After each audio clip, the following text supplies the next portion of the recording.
澳門中醫學會於23日下午3時半於聯邦酒樓舉行2025年名老中醫臨床經驗專題講座，特邀廈門大學醫學院中醫系主任錢林超、國家衛健委兒童用藥專家委員會委員高樹斌、國務院特殊津貼專家黃燕輝及黃奕琪等4位知名專家，圍繞兒科疾病與腫瘤的中醫治療與思路進行深入解釋，與本澳中醫界同仁交流臨床經驗。當晚7時半，同場舉行慶祝祖國成立76週年暨澳門特別行政區成立26週年雙慶晚宴。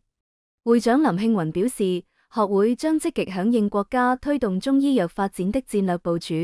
勇擔使命，進一步加強與粵港澳大灣區內外各界的緊密聯繫與協作，共同推進中醫藥的傳承與創新。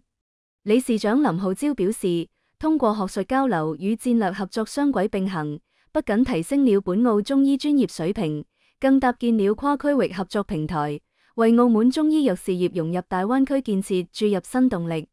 席間，學會理事長林浩潮與福星健康集團珠海禪誠醫院業務院長馮榮忠簽署合作協議，並正式將中醫藥合作交流基地牌匾交予院方，標誌着澳珠兩地在中醫藥領域的合作邁向新台階。